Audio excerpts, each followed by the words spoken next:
Howdy, fuckheads! This should go without saying due to the fact that I quite literally have the warning sign right behind me, but this channel is not intended for persons under the age of 18. This is due to the fact that there tends to be cussing in these videos, and there also tends to be, depending on the mood we're in, excessive violence. I personally don't care how old you are, but the YouTube algorithm does, and I personally am not in the mood to be a parent for people who are too lazy to look after their children. That being said, enjoy the video.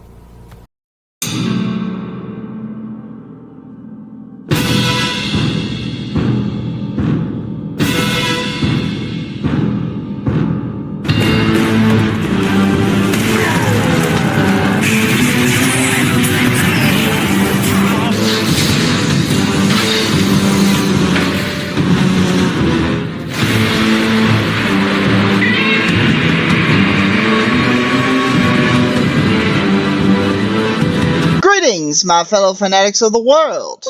You are speaking with Gfanatic 94, back with another video for you all today, joined by my right-hand man, the Iron Noah. Hello everyone and welcome back to another, what would they say? Fanatic review? Okay, I'm gonna stop Fanatic there. review. I actually had something called the Fanatic Reviews a while back where I was reviewing video games, but I didn't get a lot of views on it, so I figured, fuck it. Today, ladies and gentlemen, Noah and I have decided to make a video that is sort of a different, style. We're not, reviewing anything of the Monsterverse right now, and we're certainly not, reviewing any games or anything, but, you see, Noah and I decided to, not decided to come up with an idea, but Noah and I decided that both of us kind of prefer, would prefer to give our own pitches for a Monsterverse film to follow up GXK with. Now, Noah has basically stated that, not stated, but he's told me, what? Hello? Is that my cue? Well, I didn't really think so. I was going to explain that you weren't going to be doing one, because, you know. Well, yeah, well, I mean, I haven't said anything, so continue on. Yeah, because, Noah told me before we started recording this that he didn't have a Monsterverse pitch in particular, so he will most we will most likely be making a video for his Monsterverse pitch at a later date because of the simple fact that, you know, he doesn't have one ready to go yet. Yeah, I know, it's kind of bad on me. Brother, let's be honest here, man. It's really not that big of a deal, because ultimately, works of art cannot be rushed, and therefore, I like the fact that you don't have it ready to go right now. It just makes me more excited to read it in the future, because, hell, yours may be better than mine. Perhaps, maybe, I don't know. You're a good storyteller, so. You know what? I'll take the compliment. Yeah, guys, so, yeah, today I'm going to be giving my pitch for what I would do if Legendary Pictures asked me to, be the director / producer of the next Monsterverse movie. And for this, I am going to be establishing some ground rules. First things first, and by the way, these rules also apply to Noah when we make the video on his pitch. So the rules are, 1, there have to be 5 plot points that you have to talk about in your brief rundown of it. You have to discuss the monsters, like the monsters that feature in it and how they will feature. And you also have to discuss exactly what Godzilla's, what Godzilla's going to be doing in the movie, since apparently the Monsterverse is dead set on not making any movies that don't feature Godzilla and Kong. I mean, well, I'll stop you there real quick because people have been saying, and not just saying, they've heard that the next monster movies is gonna be a lot, heavily centered around Godzilla, if not even include Kong. And that's cool and all, but brother, Mothra, Rodan, King Ghidorah, all these monsters, they have potential for filmmaking. So it's just sad that we don't get to see any of Godzilla's other kaiju having, solo films. It's honestly kind of depressing. I mean, yeah, you're not wrong. It's just mainly a fact that it's a bit harder for Legendary Pictures to do that solely because they still need to get the rights. However, even then, we still gotta look at giving Toho the fucking side eye about that. Yeah.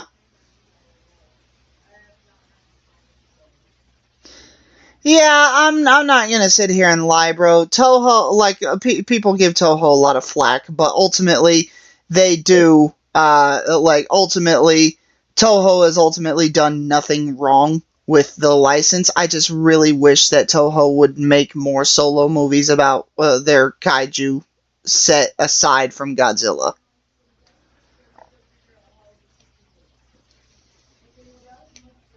Yeah, no, you're completely right on that part. But anyways, that's getting off topic here because yeah, we're here to talk about the next MonsterVerse movie. um, Yeah, yeah. yeah. So first things first, I want to get this out of the way and establish this immediately. Absolutely nothing that is about to be said in this movie should be considered as canon or as spoilers because this has nothing to do with the new MonsterVerse movie coming out. This is simply my pitch on what I would do for it. None of this is canon. None of this is confirmed. This is all purely my idea that I would like to see adapted to a MonsterVerse film. And with that being said, I want to establish a few things before we get started. First of all, one of the biggest issues that I personally see with the MonsterVerse is the fact that Godzilla's personality in each movie seems to shift from movie to movie with little to no explanation. One. Two, Godzilla's design. I am absolutely not changing his design because I fucking love the evolved look for Godzilla, and in fact, I would prefer if they would keep his dorsal fins pink and make his atomic breath orange. But beggars can't be choosers. Um, and more. What's up? No, that was just giggling. Yeah, and more so than that, uh, I like obviously like when you have a monster movie, like it helps with humans and shit to like flesh out what the kaiju are like doing and like explain what's going on. So I'm going to limit the human aspect of this, and I'm going to be focusing primarily on the kaiju and and I'm going to be limiting myself to 3 lines of dialogue from the kaiju themselves. There will only be 3 lines of dialogue, which are basically going to be 3 lines where the kaiju are roaring, and fucking subtitles will appear that say what the monster was saying. Because I noticed that was something that you mentioned the last time we spoke on this subject, how you would like very limited like subtitles and shit like that to explain what the kaiju are saying, and I actually kind of think that's a good idea. So with that being said, ladies and gentlemen, I have no idea how long this video is going to be, so let's go ahead and begin the pitch, or my pitch, for the next MonsterVerse movie. So first things first, it's time to establish what monsters we'll be featuring in this film. There will be 3 primary kaiju, our 2 protagonists you see before you, Godzilla and Mothra, and there will also be the antagonist kaiju, as well as a few minor side kaiju that will appear in brief little scenes. Basically just to establish that they're still around and that they're still alive and kicking. So for the side kaiju, there are going to be Behemoth. There is going to be, not Scylla because she's already dead. Who's the kaiju that was a mountain that Methuselah? came? Yeah, I can never pronounce that one's name. I'm sorry. Like I know who she is, I just can never pronounce her name. Say it again, Noah. Methuselah. Okay, yeah, Methuselah. That. Mhm. So yeah, I'm sorry. I can never pronounce her name. I'm sorry.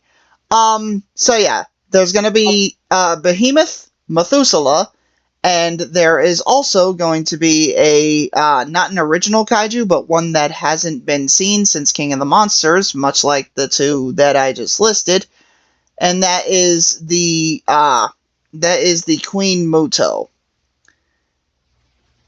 Now, I want to say this: the Queen Muto is here to set up perhaps something that could happen in a future installment. That being said, however, now I'm going to discuss exactly what Godzilla and Mothra will be up to in this movie, as they are the primary protagonists of this film. And first of all, Mothra, I am sick and tired of the MonsterVerse depicting her as Godzilla's subordinate, as his second in command. So Mothra is going to basically be Godzilla's not biggest opposition, but his biggest obstacle, if you will. Mothra is going to feature in this as essentially Godzilla's the truth hurts kind of bearer. Yeah, because I'm not gonna lie to you. I want Godzilla in this film to go on an emotional journey akin to / similar to the same way that Godzilla did in my favorite Godzilla movie, the 1993 Godzilla vs. Mechagodzilla film. Which brings me to Godzilla. This entire film that I'm about to pitch to you is essentially one big reality check for Godzilla. Because I personally feel as though Godzilla in the MonsterVerse is poorly written. His character is essentially consistently one thing. He's the big gun that shows up to beat the shit out of the other big gun, and his personality is never consistent. So, with that being said, I am... What? No, I didn't say anything. Go. Sorry, I saw your little thing light up and I thought you were saying something. Yeah, so Godzilla in this movie, he's going to be receiving one massive reality check. And it's all because of the primary antagonist of this film. And that is a kaiju that I know Noah absolutely adores. Who? The main antagonist herself, Ms. Ooh. Biollante. What's up? Sorry, I was just screeching with joy. Alrighty then. So yeah. And like I said, Biollante is going to be the main antagonist. However, she is not going to be the villain of this film. She is more or less going to be a victim of this film. So, with that being said, let's go ahead and actually get into the pitch as I run down the main points of each individual plot point. So the film is going to open up with an intense / not too intense battle between Godzilla and the Queen Muto that we saw at the end of Godzilla King of the Monsters. And this fight is going to be taking place in a city that is going to be in the Amazon, well, not the Amazon, but in South America, somewhere relatively close to the Amazon rainforest. As I could not find any cities on Google Maps that actually fit the description, this will be a fictional city that, for the sake of arguing, I'm just going to go ahead and call Amazonia. I know, real original. Point is that this city is going to be under siege because these two monsters are obviously in the middle of a fight. Now, Godzilla is not going to be having much trouble with this fight because of the simple fact that, in his evolved state, he is pretty much going to be completely overwhelming the Queen Muto. Now, the fight is not going to be the main focus of this scene, because as the two are fighting, the camera is going to pan down and it is going to show a bunch of military units as well as civilians as there is evacuations going on, taking people and refugees out of the city as these two monsters destroy the city in the background during their fight. And because of this, I'm basically going to be having long extended shots of some very destructive and gruesome little scenes. There's going to be plenty of shots of destroyed buildings, flattened cars, and even some very obviously mangled dead people in the streets. Make no mistake, this movie is not going to be for the faint of heart. It is not going to be for children. And I am absolutely not going to make this a silly film. One of the biggest complaints of the last two movies was the tone shift, which I personally don't see a problem in the tone shift of the MonsterVerse movies, but at the same time, I can understand why other people wouldn't. And for the sake of this film's, for the sake of the idea that I want to push forward with this film is going to be serious, and this film is going to make Godzilla... Okay, so the film is going to be designed to make its audience feel uncomfortable to a certain extent. So with that being said, there's going to be plenty that leads me into the first plot point with all the destruction and all the death and all the dying. And that is the first major plot point being the fact that these monsters, because monsters in a modern day world would obviously be destructive, but the first main plot point is going to be the impact that these giant monsters are having on society and the planet. These kaiju, in their epic battles for dominance, are obviously going to leave behind much, much destruction and much, much death. So therefore, it's going to be pretty easy to see just how devastating it is from a human perspective. Which is where our primary, I hesitate to say protagonists would come in, because this film is not going to feature Monarch almost at all, okay? Monarch, I get the idea and I like it, but at the same time, I'm also like, maybe give us some other characters that aren't inherently wrapped up in Monarch. So, the main, ish protagonist of this film, other than Godzilla and Mothra, would be none other than the main, not protagonist, but the main problem of the original 1989 Godzilla vs. Biollante film, Dr. Shiragami. Y'all know where this is going. So, Dr. Shiragami will be in the city at the time during the evacuation, and him and his daughter, Erika Shiragami, are going to be seeing the devastation that's being caused. And this, again, just goes to enforce the idea behind the main plot, the main like the main first plot point, and that being the impact that these kaiju have on their surroundings.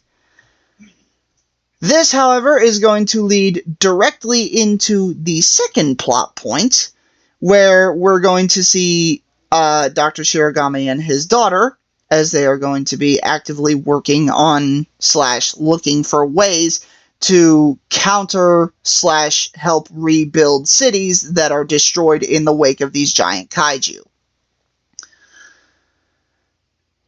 As such, because they're scientists, they are going to be most likely dabbling in biological engineering, as well as some forms of, as they were in the original 1989 film, food reproduction. For those who don't know, in the 1989 film, Erica was trying to build a specific form of wheat that could be grown in the desert, and, they were using not Godzilla cells yet, but they were using some advanced sciences in order to try and make this possible. However, all of this is going to end up leading to a very destructive day, because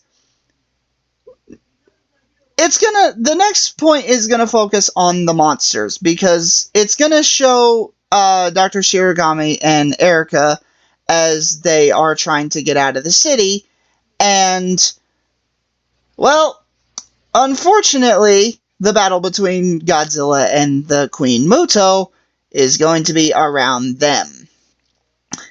And Dr. Shirogami and Erica are going to be seeing this titanic battle, and Erica, for the progress of her project being thrown out the window, is going to try to save some of her work. She is going to try and rush back to the laboratory that had to be abandoned and at least save some of her research so she doesn't have to start from scratch.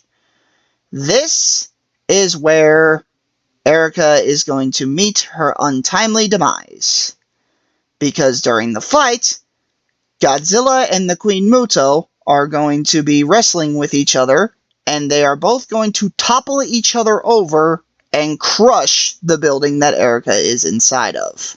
One major difference that I want to hammer home for Godzilla in this film is the idea that I want Godzilla to feel. I want Godzilla to feel the impact of his actions. More on that in a minute. So, Erica's death in this version is going to be directly caused by Godzilla and the Queen Muto's fight. And the Queen Muto is going to be essentially, well, not killed, but she's going to be told off by Godzilla in this scene.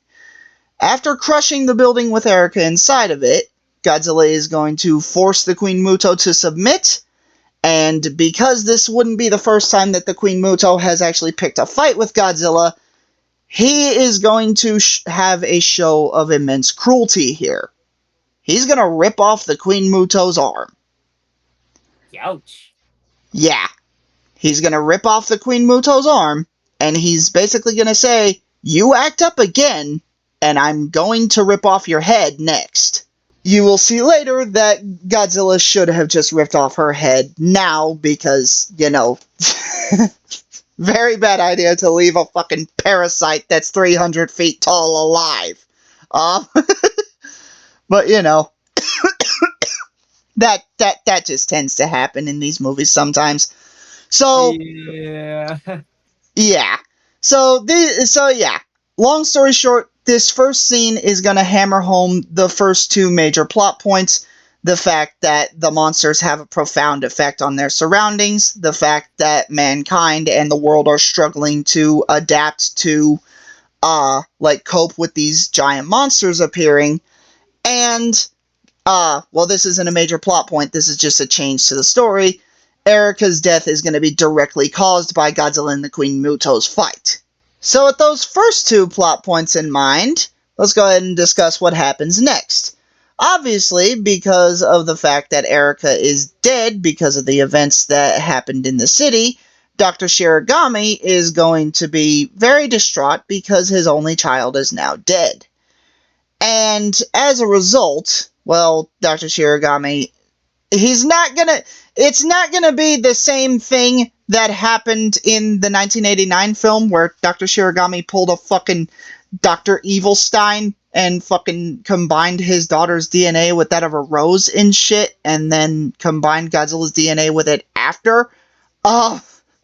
So it's important to establish that these guys were already experimenting with Godzilla's DNA, because given the MonsterVerse and the fact that Godzilla, it gets in a lot of fights, it's not exactly hard to get his DNA, I imagine, in the MonsterVerse. Especially considering, Godzilla doesn't exactly tend to be careful in his fights. Say that again. Yeah. So, it's going to be established that that Godzilla's DNA is legal to experiment with, however, with heavy regulations. That is going to change after this film, however, for obvious reasons that will be, explored here in just a minute, because Erica's, sort of forming into Biollante is going to be not a freak accident brought about by Dr. Shiragami, but just a freak accident brought about by happenstance. So, because of the simple fact that Erica was crushed, and because of the simple fact that, being crushed by a giant radioactive monster is obviously not going to be good for your health,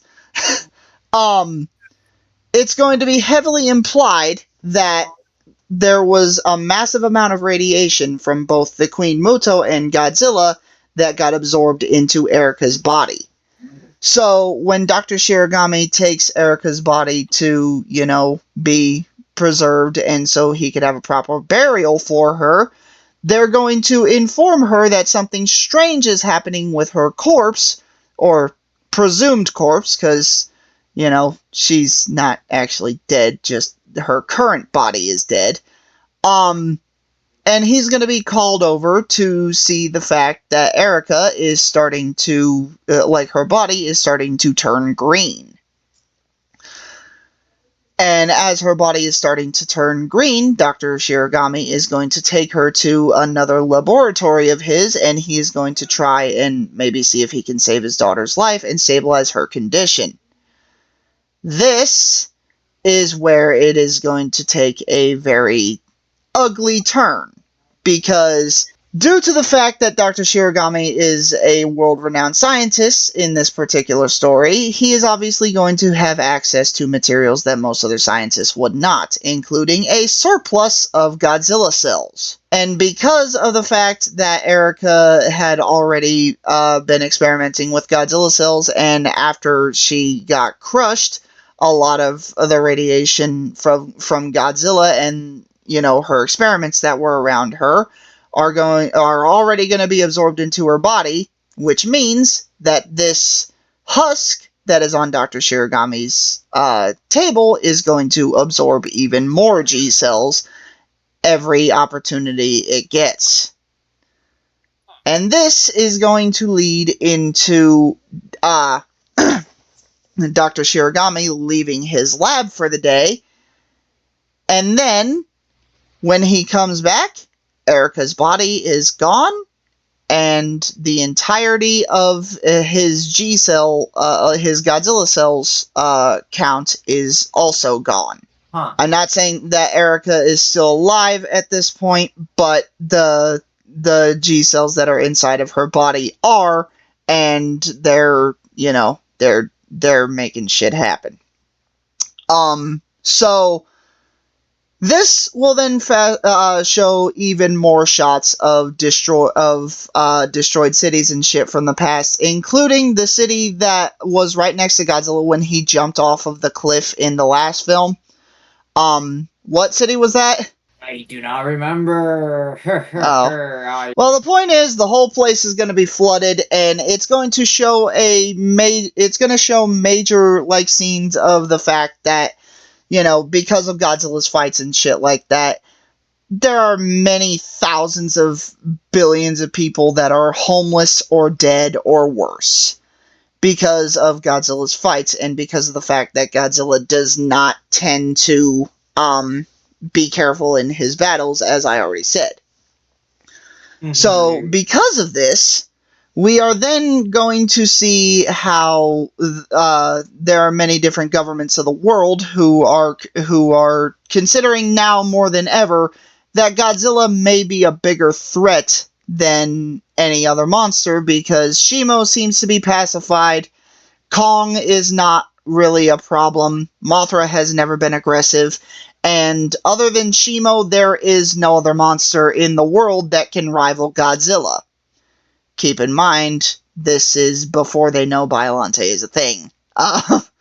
So, they're going to see Godzilla as no longer a necessary evil, and different government factions are going to start to try to come up with plans on how to kill Godzilla.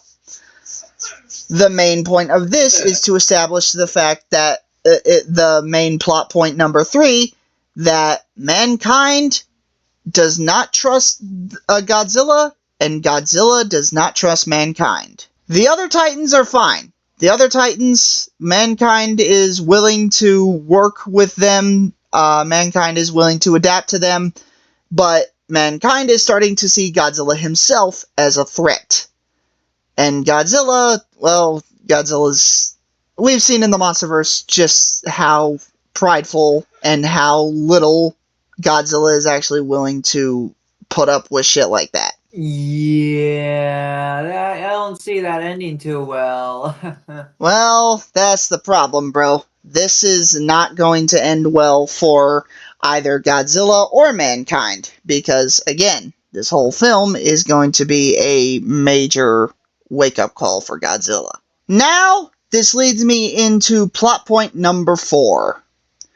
Plot point number 4 is when Godzilla's story, and this is going to happen a lot earlier on than it may seem, because plot point number 4 and plot point number 5 of this film would be taking up about 75% of the plot's runtime, of the film's runtime. So, make no mistake, these last 2 plot points are primarily, like, the main meat of the story. So, these are probably going to take a minute for me to talk about.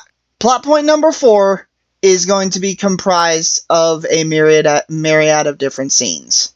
Godzilla is going to have his first encounter with Biollante. Godzilla is going to be resting in the Roman Colosseum when all of a sudden he feels an energy, as he does, like, you know, how it's established that Monsterverse Godzilla can sense when there's an imbalance in nature, as he calls it. So Godzilla's gonna feel this energy / this signature that he's never felt before, and he's immediately going to be curious and off-put by it, because he's gonna be like, what the fuck is this? It feels like me, but it's not me. And then, obviously, Godzilla... Mind if I input something here? What's up? So, basically, what you're saying is... Is that me? Is that me? Yeah! Me? Oh, that fucking kill me! That would fit with Monsterverse Godzilla's personality, too.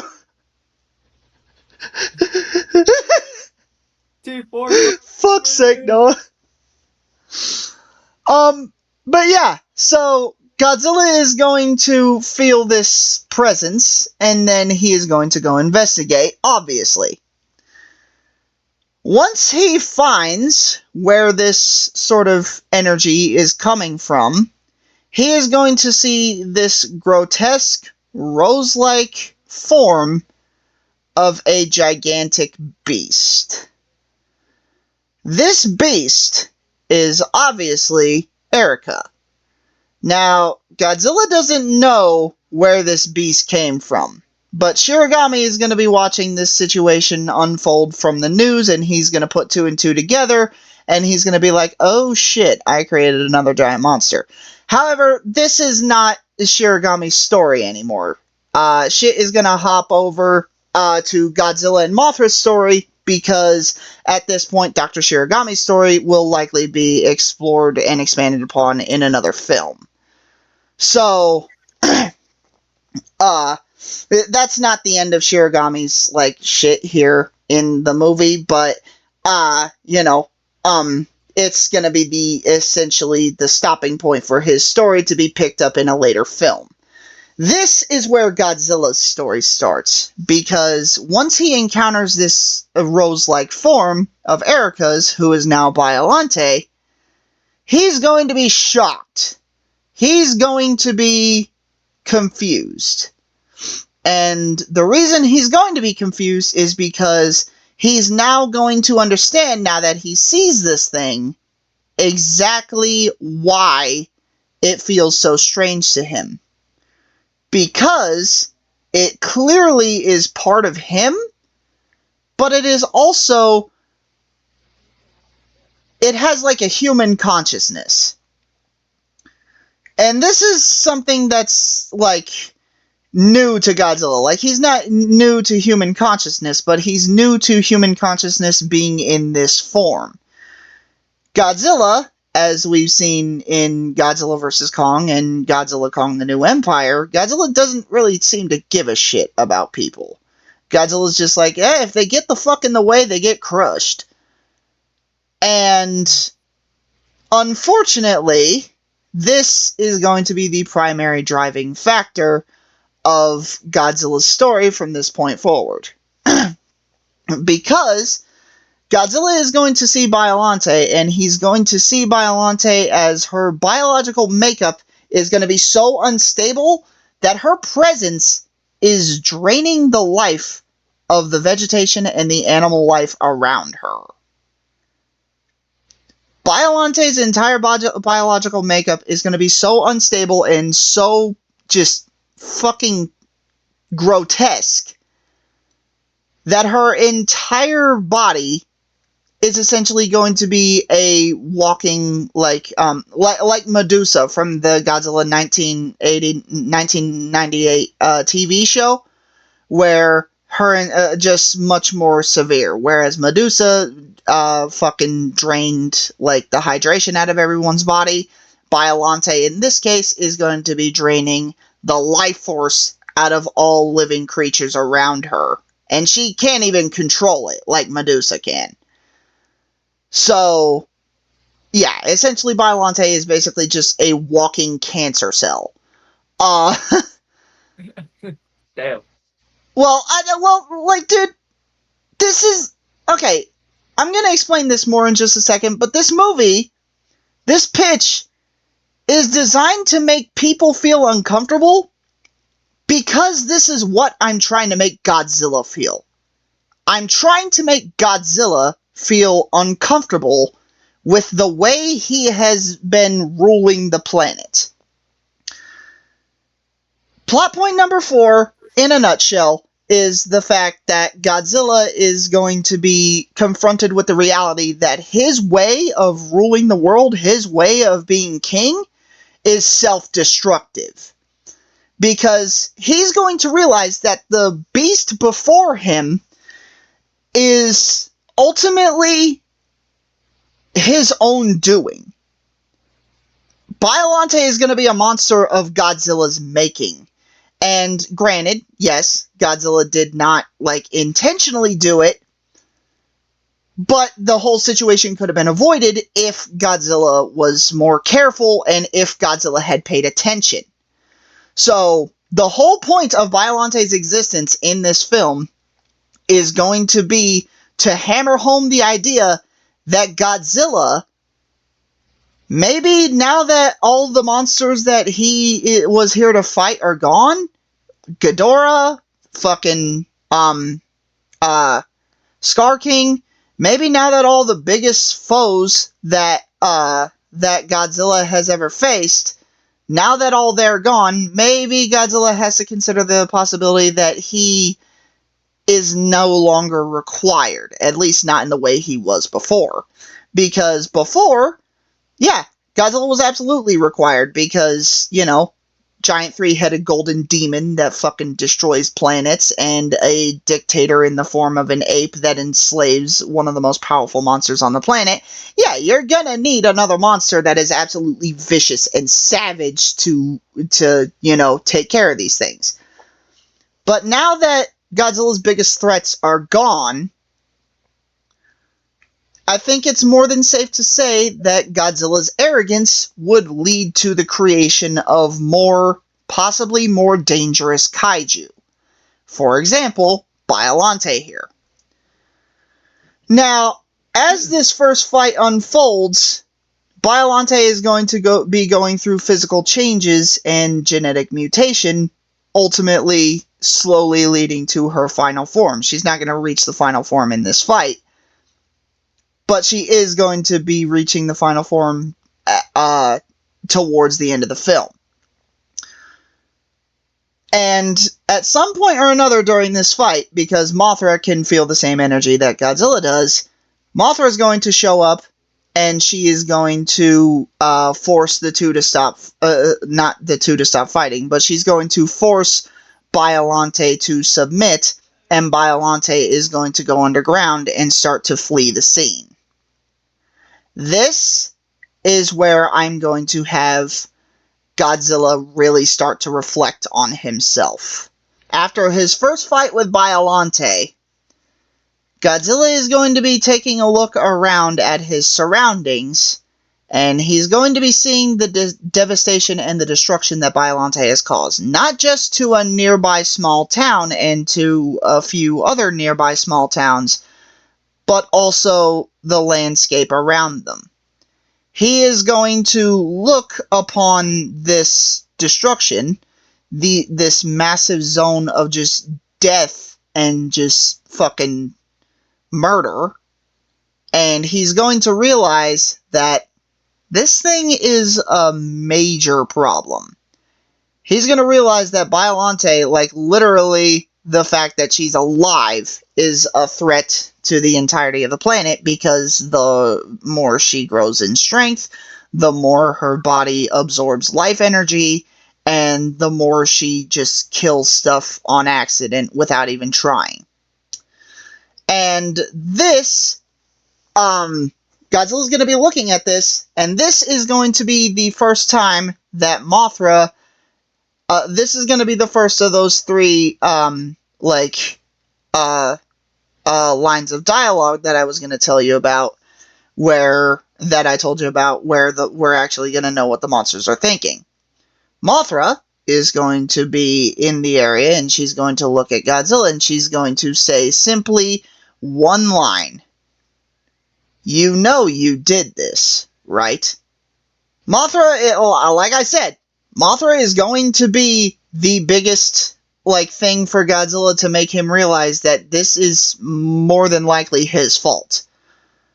Godzilla is going to look at this scenario, and he's going to realize that, holy shit, my actions caused this. Like I said, the reason I want the imagery of this film to be as disturbing and as unsettling as it is because I want Godzilla to feel uncomfortable. I want Godzilla to look at the world around him, the world that he created with his methods, and I want him to realize that he has flaws too. Godzilla's ego makes him think that he can do no wrong, when in reality, across the Monsterverse so far, Godzilla saves the day on accident when, in reality, he's just asserting his dominance as the king. The whole point of this film is to make Godzilla realize that he might start to be becoming the problem rather than the solution. So, because of this, Godzilla is going to then walk away. He is not going to pursue Biollante. He is not going to fight, and he is not going to chase after Biollante. Godzilla is going to walk away from the situation because he does not know how to respond to the situation. For the first time in his life, legendary Godzilla is going to look at himself and he's going to think, am I the issue? Did I cause this? So he's going to walk away and he's going to reflect on himself. And we are going to see a few more, we're going to see that Godzilla's not just walking away just to go sleep for a bit. No, he's going to walk away, and Mothra is going to pursue Biollante because she knows that this situation cannot be, just left alone. And Godzilla is going to be heading back to all of the cities that he has had fights in prior. He's going to be going to San Francisco. He's going to be going to Honolulu, Hawaii.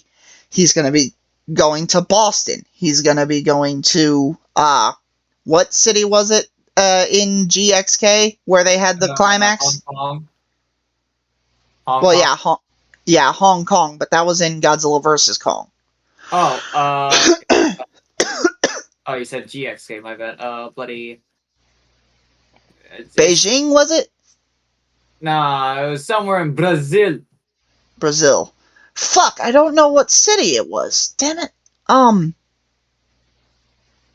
The city in Brazil. The city in Brazil. Point is, Godzilla is going to every single city that he's either fought in or that he's laid waste to in his fights. And this is going to lead to him going back to Amazonia, that made-up city from the beginning of this film that I told you about, where he is going to do some investigating, and he's going to realize, oh shit, that building that I crushed a few days ago, that building that I crushed almost a week ago, that's where this thing came from. I am absolutely to blame for this situation. Completely and utterly. This is going to be a film where Godzilla is going to be forced to look at himself and accept that, motherfucker, you need to grow up. Because your actions are causing more damage than help.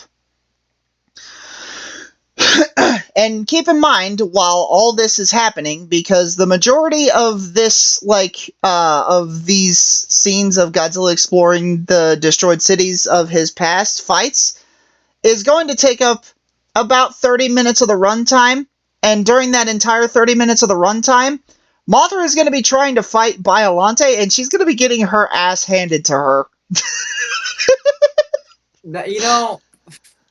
It was all sad and serious for a moment, but then that. Well, I'm sorry, bro, but I mean, what the fuck is Mothra gonna do to Biollante? Alright, let's be real here.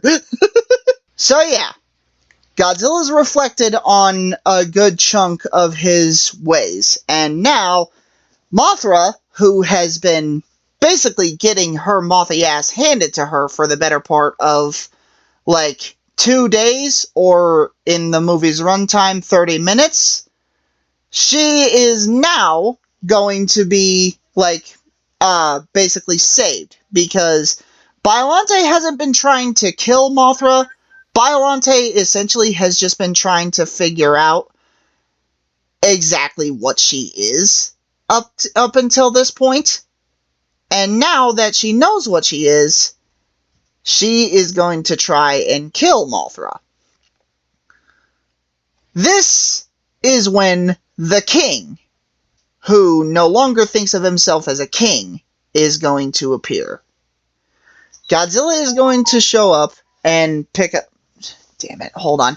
Alright, Noah, I'm gonna go ahead and I gotta go put the girls up, my chickens. So, if you want to, go ahead and before I talk about this next plot point, tell the audience exactly what you think about this pitch so far, and I'll be right back. Okie dokie. Well, now that I got the time to myself. But overall, honestly, so far, the pitch itself sounds good. Especially with the fact that we're finally actually getting characterization for Godzilla. Because Adam Wingard, it's as cool as you try to make the movies, you kind of lacked on the Godzilla parts. Mister, oh, Kong's more relatable. I mean, not to bash Kong thing, but like, bro, at that point, it's just a Kong movie featuring Godzilla. Even though his name is in the title first. But yeah, overall, this is definitely a good way to characterize him. You know,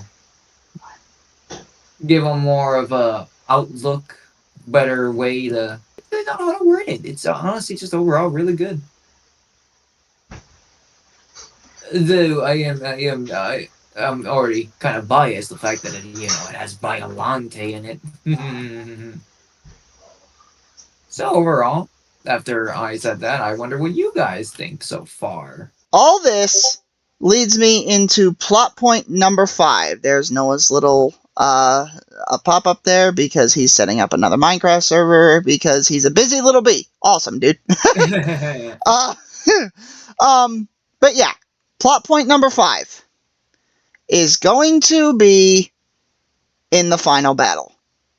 Because, as I said, Mothra is going to be fighting Biollante according to the film's runtime for about 30 minutes, according to the actual movie's plot itself, about 2 days straight.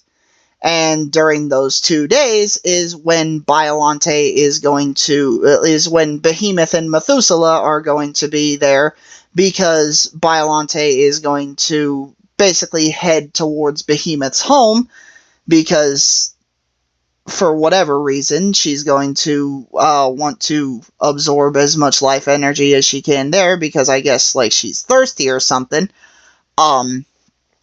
It's like a vampire, an unquenchable thirst, but this time it's a kaiju. That's good. Yeah. Like I said, Biollante is supposed to be a fucking abomination in this movie.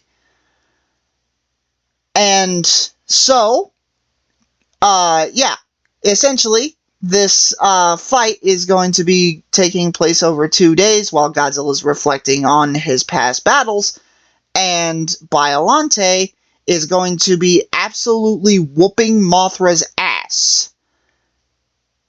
And the whole time, Biollante's not even trying to kill Mothra or Behemoth or Methuselah, because Biollante frankly doesn't even know what she is at this point. However, all that is going to come to a close and a change when Mothra follows Biollante all the way to Osaka City. And in Osaka City, yeah, this is where the final battle is going to take place. At this point, Mothra is going to be extremely tired. She's going to be hardly able to even, like, sustain flight, let alone be in a prolonged battle. Meanwhile, Biollante is going to be fresh. Biollante is going to be, like, it's going to be like almost nothing happened to her. I don't like doing that to Mothra, but at the same time, it's like the Monsterverse has already done worse to Mothra, Okay, so... Quick question, though, about that. What? Will this be the same Mothra, like the mommy Mothra from GXK, or is it gonna be a fresh Mothra? It's gonna be a fresh Mothra. Oh, okay, so no worries. Yeah. Yeah, no. Mama Mothra is gonna be... the grandmommy of all Mothras is still gonna be in the Hollow Earth, has no idea what the fuck is going on. She's basically gonna be buddy-buddy with Kong and Shimo in this, and they're not even gonna be seen. So, yeah. Back to the point, though. Yeah. Biollante is going to finally realize exactly what she is, and it's at this point when she's going to try and kill Mothra. This is obviously something that Godzilla would not stand for. Godzilla shows up, and Godzilla is at first a little apprehensive to go full on fucking, like, obliterate this bitch mode. Okay? After everything that Godzilla's seen, and after all the devastation that Godzilla's explored, and that he's seen that he himself has caused, he's gonna be apprehensive to fight this thing. He's gonna be apprehensive because ultimately he is responsible for this monster's birth. He is responsible for this thing existing. So, Godzilla is going to not be willing to attack it full frontal at first. So instead, he's going to do his intimidation display and light his dorsal fins up, and he's going to approach it, and he's going to start using exclusively melee attacks. And the whole time this is going to happen, there's going to be humans and military soldiers trying to evacuate the city, and we're going to see extended shots of like the effects going on around them, because as Biollante grows in power, as I already said, the more deadly her like effects of basically being a cancer cell get. So the longer Biollante is alive, the longer her reach spreads and the more lethal it becomes, because we're going to start seeing people in the streets just randomly coughing up blood and just getting sick out of nowhere where they were completely fine seconds prior. Biollante is getting so dangerously powerful that she is literally starting to become a walking disease. Oh no. Yeah, so there's no two ways about it. She has to die. So, but with that in mind, Biollante is immediately going to notice this, and, well, not Biollante noticing this, but Biollante is immediately going to notice Godzilla's fight, and as these two are trying to, like, get the one-up on each other, Biollante is going to notice that she is genuinely rivaling Godzilla in strength, because right now, she is just as powerful as Godzilla, which means that if Godzilla doesn't do something about this, she's going to be too powerful to deal with without help. And considering the fact that Kong and Shimo are in the Hollow Earth, and likely when they arrive to help, Biollante is going to be even more powerful, yeah, Godzilla can't waste time anymore. So, this is where I'm going to insert the second line of dialogue, which is actually going to be a line of dialogue that is combined of both Biollante and Godzilla. Biollante is going to be locked in combat with Godzilla, and then the two are going to back up, and she's going to say, "My name was Erica, you did this to me." And Godzilla is simply just going to follow up immediately with the response, "Unfortunately, I know." Damn. Yeah. Because, unfortunately, yeah, this is entirely Godzilla's fault, and there's nothing he can do to help her because of his negligence. That's going to be the whole point of this scene, is the simple fact that Godzilla caused a problem that he cannot resolve without violence. So, Godzilla is going to have to kill her. Which is where Godzilla is going to use his full atomic power, and Biollante is still going to put up a struggle. She is going to give the G-Man a run for his money. But, ultimately, in the end, Godzilla is going to prevail, but this is going to be the single toughest fight that he has had in his life. He's going to walk away from this, but he's going to walk away from this with a broken arm, a shattered collarbone, and a myriad of different broken bones and chunks of his body ripped off of him. He is going to be bloody, bruised, and broken. Now, Legendary Godzilla does have a healing factor, so in about 5 days, it's going to look like nothing happened to him. But the point is that Godzilla ended up fighting this monster and walked away with his life barely intact. The whole point of this kaiju, the whole point of Biollante's story in this, is to show that Godzilla, because of his own actions, caused a problem that he might not have been able to handle on his own if he had waited any longer. So, in conclusion, Godzilla realizes, and this is the final plot point, that if he doesn't change the way he does things, then he may very well destroy the planet that he loves so much. Forget the whole debate on whether or not Godzilla like protects humanity and shit, because obviously that's going to be a side point in this, because, you know, Erica was a human and now she was a kaiju, and, you know, but the whole point is that Godzilla is going to go on an emotional journey, that he's going to realize that, hey, I caused this. And granted, I did it on accident, but the grand main point to be made here is the fact that this whole situation, this whole crisis that almost destroyed the planet, could have been entirely avoided if I had just acted like a king instead of a child. Damn.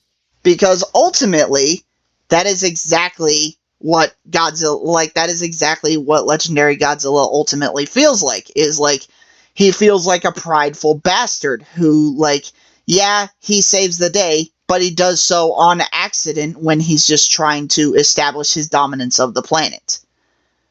Godzilla, in the Monsterverse so far, yes, he is the hero, but I don't think he's trying to be the hero.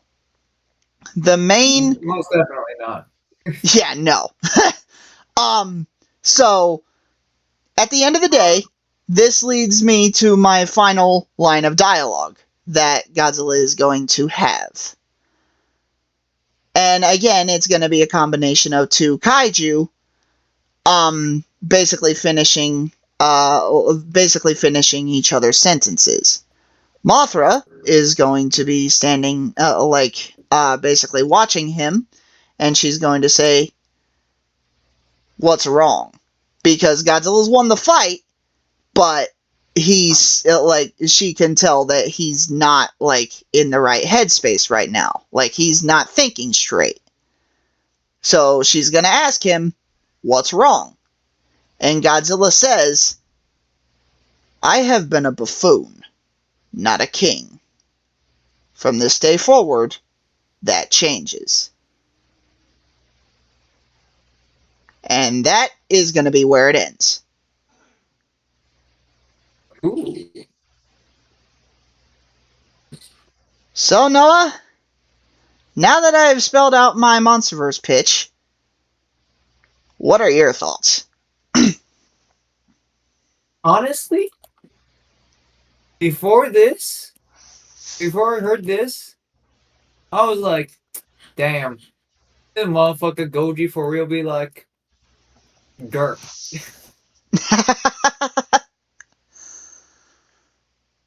And it's safe to say you've definitely given him character with this. Much needed character. Yeah. So overall, I genuinely enjoyed it. Do I have anything specific to say? No, not really. I'm good to come up with something on the spot like that. Oh. Well, I mean, But overall, let's be fair, bro. Let's be fair, bro. Like, this isn't even, really the finished product. This is more just me spending, a few days coming up with a rough draft and realizing, I actually kind of have something here. Maybe I should make a YouTube video on this in case, I don't know, the higher-ups at Legendary are listening somehow and maybe think this is something good to follow up on. But do continue. But yeah, honestly, this would genuinely be something I go to watch to a theater for. Granted, it's a Godzilla movie, of course I'd fucking go watch it. Yeah. But besides that fact, yeah, it's just genuinely a very good way to give someone character that's been put this to the side for a No shame on him. An oversized monkey that, of course, is more relatable, he's more humanoid. Yeah. So overall, props to you, man. Well, I didn't actually know what you were gonna say about it. I was expecting I was expecting a 50-50 response. I was expecting you'd either say, it was alright, or you to say, oh, it was garbage, get out of my face. Oh, come on, man. You know damn well there's a reason why I nicknamed myself Enthusiastic Badass. It's yeah. So yeah, man. In conclusion, my this whole pitch was really just me like wanting to sort of give like what I would do for the next Monsterverse movie, because ultimately if I were in charge of the next Monsterverse movie, I would draw heavy inspiration from my favorite Godzilla film, because Godzilla in the Monsterverse, he hardly is his own character. Godzilla is so inconsistent in his personality in the Monsterverse that I genuinely wouldn't be surprised if in the next movie it secretly turned out that every single Godzilla we've seen out of every single one of these movies was a completely different kaiju in and of itself. I know that's not the idea they're going for, but it absolutely would not surprise me, and it would kind of make sense. So that was one of the main driving factors of this, was to give Godzilla like a genuine character, for one thing, and for two was the simple fact that I think that the Monsterverse, honestly, could have benefited greatly if they would have paced out the like tone shifts much more effectively. Now, you know me, Noah. You know me, I've said it before, I prefer Godzilla as a hero. I prefer Godzilla as a hero, a noble man of, like, great sacrifice Well, who's we willing can't to really do say anything man to now, protect can people. we? Well, he's more human than half the people on planet Earth, so I don't give a fuck. Alright? But the point is that I want to give, like I said before, man, when we did our Godzilla-thon, I have a genuine feeling that if handled properly, the MonsterVerse could have been more iconic than than the Marvel universe and the DC universe. Unfortunately, however, since Adam fucking Wingard was directing the last two movies, that is an unfortunate reality that Godzilla just is not taken nearly as seriously now as he was back when like Godzilla King of the Monsters and shit was coming out. You can thank Adam Wingard for that. Thank God that motherfucker's gone. So in conclusion, the main driving factor around this film would be the fact that, one, I wanted to give Godzilla a personality, and I wanted to make Godzilla go on like a journey of self-improvement, one, and two, I wanted to use this movie to set up perhaps future storylines that could, one, enhance Godzilla's character from this point forward, and two, create some damn good world building. Alright, I see that. Quick question, though. Quick question. Oh no, what is it? I'm scared. Whatever happened to Queen Widow? Oh, I'm glad you asked, because as we all know, in modern cinema, there's always an after credits scene. And the after credits scene would have the Queen Muto finding, well, not finding, more or less waiting till they left the area and going to scavenge some of Biollante's body parts, seeing as how Biollante is a unique radiation signature, and she is going to start not morphing, but she's going to start using that energy to have babies. Because she figures that because because this radiation was made off of Godzilla's DNA, that Godzilla won't be able to sense her children.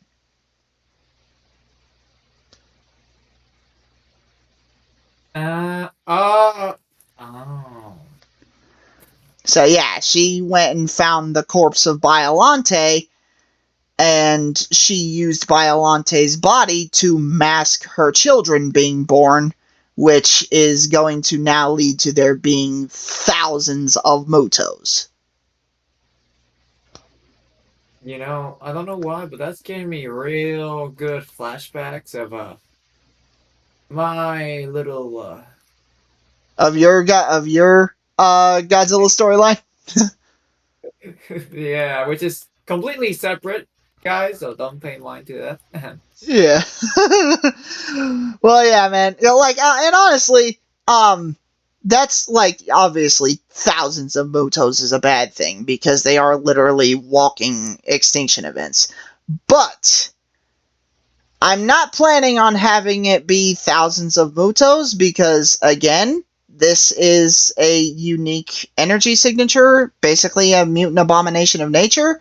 So instead of producing thousands of Mutos, I'm thinking more along the lines of this radiation from Biollante's body is more going to make all of the infant Mutos more or less into one Muto that will become the strongest Muto Prime there is.